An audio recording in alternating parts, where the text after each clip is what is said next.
Saudara-saudari yang terkasih, pada bagian kelima ini kita akan melihat bagaimana regulasi liturgi terjadi pada masa Konsili Vatikan kedua hingga sekarang. Kita tidak akan membahas semua yang terjadi dan semua yang dihasilkan oleh konsili, namun hanya fokus pada bagian liturgi, bagaimana konsili mengaturnya. Nah, kalau kita melihat di dalam Konsili Vatikan kedua, ada dua tema besar yang dibahas di sana, yakni liturgi dan peran para uskup di dalam gereja. Maka tidak mengherankan jika dokumen pertama yang dikeluarkan oleh konsili adalah konstitusi tentang liturgi suci yang berjudul Sacrosanctum Concilium. Dokumen ini dipromulgasikan tepat pada peringatan 400 tahun Konsili Trente menerbitkan buku misa dan juga buku ibadat harian, yakni pada tanggal 4 Desember 1563. Konsili Vatikan kedua memulihkan kembali otoritas para uskup atas liturgi yang dulu dimilikinya dan yang dalam praktiknya itu hilang selama berabad-abad, terutama setelah Konsili Trente dan di bawah Undang-Undang Kitab Hukum Kanonik 1917, di mana di dalam Kanon 1257 itu dihapus dan diganti dengan apa yang tertuang di dalam Sacrosanctum Concilium nomor 22. Apa yang dikatakan di sana? Dalam Konstitusi Liturgi Suci nomor 22 tersebut berbicara tentang pengaturan liturgi sebagai berikut. Paragraf pertama, wewenang untuk mengatur liturgi semata-mata ada pada pimpinan gereja, yakni tahta apostolik dan menurut kaidah hukum pada uskup.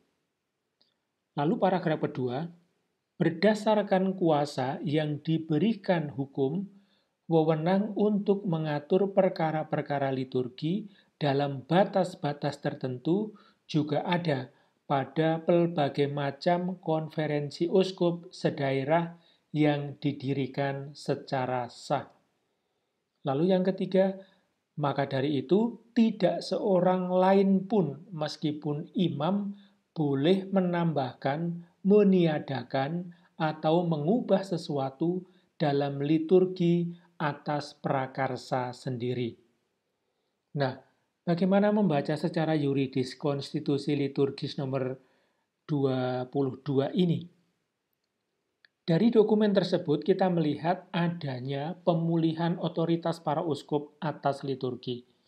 Namun sangatlah parsial atau sebagian. Maksudnya otoritas uskup dilaksanakan menurut norma hukum dan konferensi para uskup hanya dapat bertindak jika diizinkan oleh hukum atau oleh tahta suci dan dalam batas-batas yang ditetapkan. Konsili Vatikan kedua hanya memberikan kewenangan terbatas pada para uskup dan konferensi para uskup untuk mengatur liturgi. Sacrosanctum Concilium terbuka untuk desentralisasi yang lebih luas sejauh mendapatkan izin dari tahta suci. Namun hal ini tidaklah terjadi secara signifikan. Nah, ketentuan yang dirumuskan di dalam Sacrosanctum Concilium nomor 22 serta perubahan-perubahan penting lainnya yang diperkenalkan oleh konsili dan yang berdampak pada pengaturan liturgi di kemudian hari dimasukkan atau dirumuskan di dalam Kitab Hukum Kanonik 1983 dan juga pada buku-buku liturgi yang telah direvisi.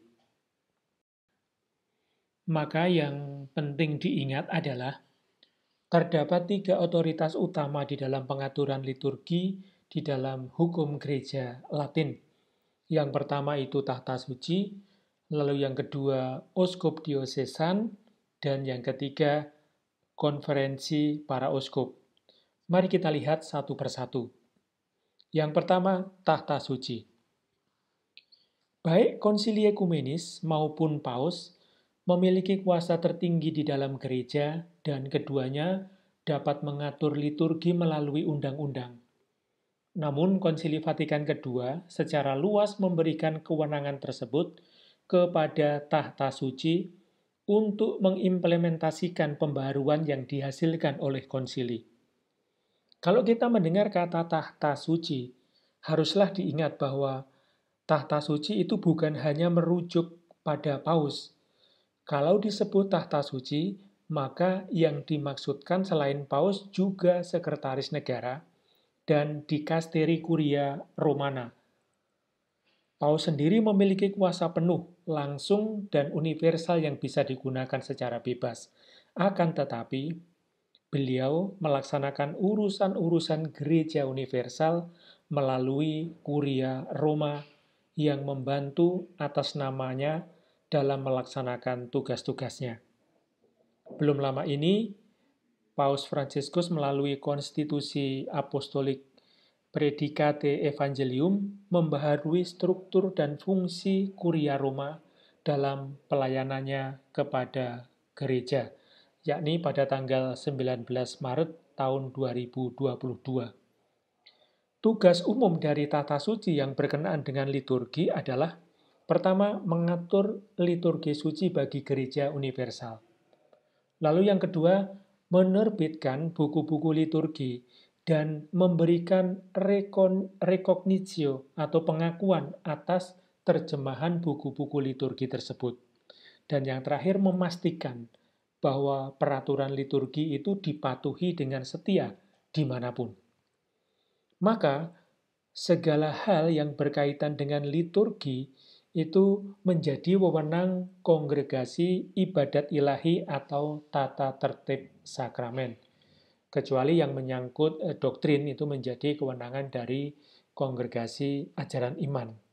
Atau sekarang namanya bukan kongregasi tetapi dikasteri. Semua Kuria Roma yang dulunya bernama kongregasi, sekarang dengan dekret atau dengan konstitusi apostolik Predicate Evangelium, itu namanya menjadi dikasteri.